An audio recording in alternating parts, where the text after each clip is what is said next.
दोस्तों नमस्कार। मैं अब्दुल जब्बार आप सभी का स्वागत करता हूं आज के इस वीडियो में। दोस्तों, डायरेक्ट सेलिंग को अच्छे से समझने के लिए वीडियो को अंत तक ज़रूर देखें। आज हम जानेंगे कि डायरेक्ट सेलिंग क्या है, डायरेक्ट सेलिंग कैसे काम करता है, डायरेक्ट सेलिंग का मुख्य उद्देश्य क्या है और हमें डायरेक्ट सेलिंग क्यों करना चाहिए। सबसे पहले हम बात करते हैं डायरेक्ट सेलिंग क्या है।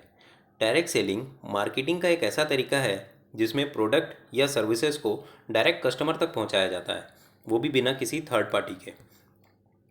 डायरेक्ट सेलिंग कैसे काम करता है? डायरेक्ट सेलिंग को समझने से पहले हमें ट्रेडिशनल मार्केटिंग को समझना होगा, तभी हमें डायरेक्ट सेलिंग को समझने में आसानी होगी।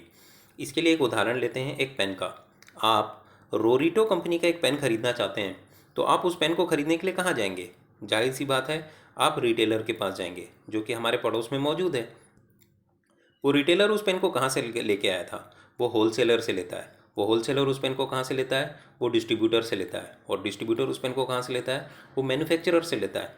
अब बात करते हैं कि आपको कैसे पता चला कि मार्केट में नया रोरिटो कंपनी का पेन आया है। उसके लिए कंपनी किसी टीवी पे या न्यूज़पेपर के माध्यम से विज्ञापन करती है, जिससे आपको पता चलता है कि मार्केट में नया रोरिटो कंपनी का पेन आया है। और इन सारे प्रोसेस को मैनेज करने के लिए एक सेल टीम होती है। अब अगर आपने इस पेन को 10 रुपये में ख़रीदा है, तो वो रिटेलर को कितने में पड़ा होगा? वो रिटेलर को 8 रुपये में पड़ा होगा। होलसेलर को वो 7 रुपये में पड़ा होगा। डिस्ट्रीब्यूटर को वो 6 रुपये में पड़ा होगा। और उस पेन को बनाने की जो टोटल कॉस्ट है वो मात्र 4 रुपये होती है। और जो 2 रुपये बचता है वो सेल्स टीम और विज्ञापन में खर्चा हो जाता है। आइए मैं आपको एक चौंका देने वाला आंकड़ा बताता हूँ। हमारे देश में लगभग 30 करोड़ विद्यार्थी हैं, और अगर ये प्रतिदिन केवल 1 करोड़ विद्यार्थी भी पेन खरीदते हैं, मतलब 1 करोड़ गुणा 10, मतलब 10 करोड़ रुपए का पेन प्रतिदिन बिकता है। अब पेन बनाने का खर्चा है 4 रुपये, और बाकी का जो 6 रुपये है वो हम मिडिल मैन और एडवर्टाइजमेंट में खर्च कर देते हैं। तो एक्चुअल पेन की कॉस्ट हुई 4 करोड़ रुपए, और मिडिल मैन और एडवर्टाइजमेंट में जो खर्चा हुआ वो कितना हुआ? 6 करोड़ रुपए। सर, ये एक दिन की बात हुई। अगर हम 30 दिन का आंकड़ा निकालें तो ये होता है 6 करोड़ गुणा 30, मतलब 180 करोड़ रुपए। और अगर एक साल का आंकड़ा देखें तो 180 करोड़ गुणा 12 करेंगे तो ये होता है 2160 करोड़ रुपए। और ये 2160 करोड़ रुपए किन को चला जाता है? ये इन मिडिलमैन को चला जाता है। ध्यान रहे, ये सिर्फ हम एक पेन की बात कर रहे हैं, जबकि हम हमारे निजी जीवन में ऐसे सैकड़ों प्रोडक्ट इस्तेमाल कर रहे हैं जो इसी सिस्टम के माध्यम से हम खरीदते हैं। और हजारों करोड़ रुपए हम उन बिचौलियों को दे देते हैं जिनसे हमारा कोई संबंध नहीं होता है।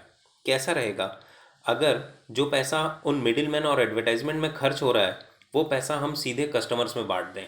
इससे तैयार होती है एक बिजनेस रणनीति, एक बिजनेस स्ट्रैटेजी।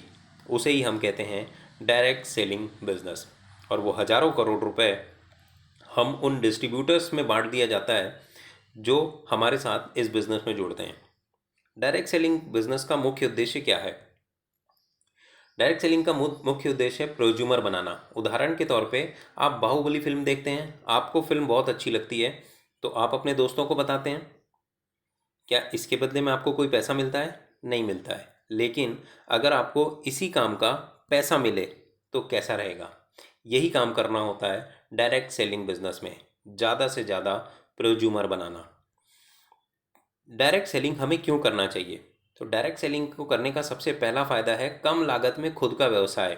आपको अगर एक चाय का ठेला भी लगाना है तो कम से कम 15 से 20 हज़ार रुपये खर्चा हो जाता है, और उससे भी कम पैसे में डायरेक्ट सेलिंग बिजनेस की शुरुआत आप कर सकते हैं।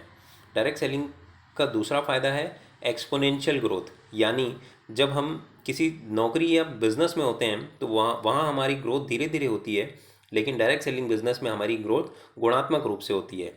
तीसरा फ़ायदा है समय की आज़ादी। इस बिज़नेस में हमें टाइम फ्रीडम मिलता है, समय की आज़ादी मिलती है।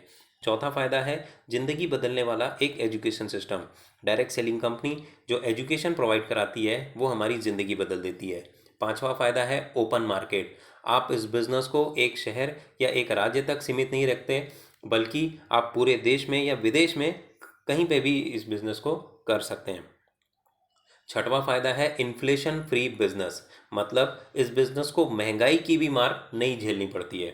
सातवां फ़ायदा है कि अगर आप सरकारी नौकरी में जाना चाहते हैं तो वहाँ आपको आपकी डिग्री देखी जाती है, उम्र की पाबंदी होती है और आपका फिटनेस भी देखा जाता है। लेकिन डायरेक्ट सेलिंग बिजनेस में आपका उम्र, आपका धर्म, आपकी जाति, आपकी शिक्षा कोई भी मायने नहीं रखता। मायने रखता है तो सिर्फ एक चीज़, आप सीखने के लिए कितने तैयार हैं और आपको मेहनत करने के लिए हमेशा तैयार रहना होगा। आप डायरेक्ट सेलिंग बिजनेस में बहुत आगे निकल जाएंगे। धन्यवाद।